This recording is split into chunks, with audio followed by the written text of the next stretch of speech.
Okay. Very important question. How to manage your finance when you want to study in US? Well, one important thing you have to understand is US universities gives lot of scholarships. Lot of scholarships. These universities have lot of fundings. Now these fundings come from either corporates or from the government if it is a public university. So fundings are available. Now you need to know which of the university you are going to apply, because as I mentioned earlier that each university in USA is independent. So some university may have funding, some university may not have funding.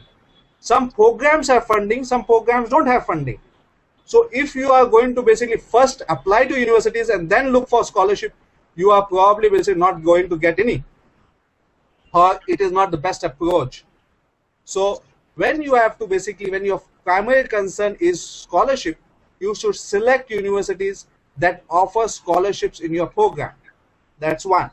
Second, international students get merit-based scholarships. They don't get need-based scholarships.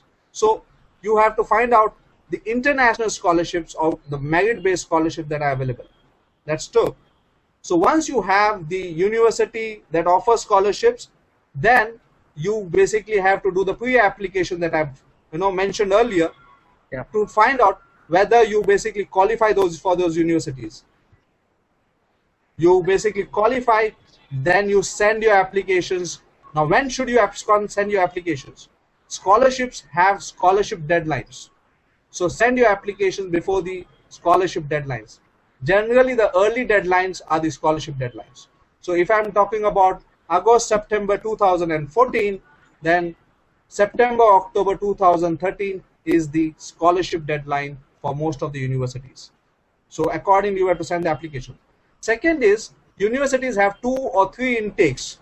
So, which intake is the best intake for scholarships? Well, August, September 2014 or fall 2014 intake or fall intake is a best intake for scholarship. The reason being, it's a major intake. All US universities offer this intake. Number of students that basically apply to these intakes are more. So the scholarships allocated for this particular intake is also more. Sometimes it so happens that the university utilizes the entire fund for the fall intake and nothing is left for the other intakes. But that doesn't mean that other intakes are not important. It means that the chances of scholarship for fall intake is just more. That's one. Now, how are scholarships basically given to the students? Once you know the universities that are basically offering scholarships, then one important factor is your standardized scores. Now for undergraduate, a SAT1 score is very important. Now a SAT1 is out of 2,400. If a student gets a 2,100 plus or 2,000 plus score, he or she has a good chance of getting scholarship anywhere between 25% to 75% of the tuition fee waiver. It depends. So it depends also on the which university that you are going to apply. If you are applying to Ivy League universities, it's going to be competitive, so scholarships are difficult. So there are 4,000 universities in US, so probably if you are going to target the top 100 ones, you have a better chance of getting scholarships. So that is also important. Then once you know that your standardized scores, even for GI and GMAT, I know basically there are universities which based on a good GRE score or GMAT score do offer a certain level of scholarships. Some of the basically programs that you are applying attracts a lot of scholarship because the university actually wants to promote those programs. So if you are applying to those same programs in that university which wants to promote it, then probably you are going to get a lot more scholarship than any other universities. So that is also important. Your standardized scores, the program that you are going to apply also attracts scholarships. Third factor is basically you need to basically, some of the students basically, have work experience or a very good profile. They are a vice president or on a top management level of organization. Now, if you have a good profile, then the university will grant you scholarship because they want you on the campus. There is a lot of learning that the students can get from you. So they are looking forward to have you on your campus so they can give you scholarships. So your profile. Some of the programs require good portfolios. So if you are basically a fine art student and you have a profile and a good portfolio, then you can get scholarships. So your profile, your portfolio also attracts a good scholarships. So then once you, this is about the merit-based scholarship that I was talking about. So you know basically well that you have got scholarships. There are other scholarships that are available. The other scholarships are research scholarships. Some programs are research based and they are funded by corporates or governments. So there is a research based scholarship for if you apply to those programs, and if you are on the merit based.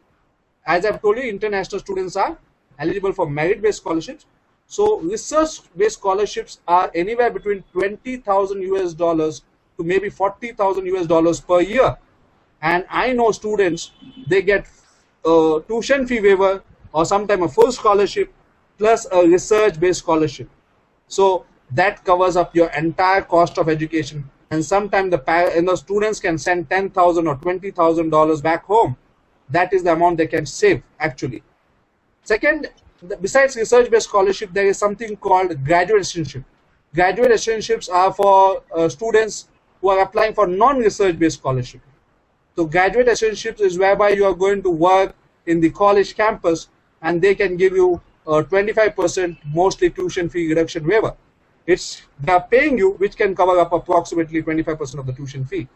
Besides, this is again in addition to the scholarship, a student gets graduate assistantship. There is also a teaching assistantship that is available. For a teaching assistantship, some of the university may tell you to give you a TSC or TW test to prove that you can basically actually teach.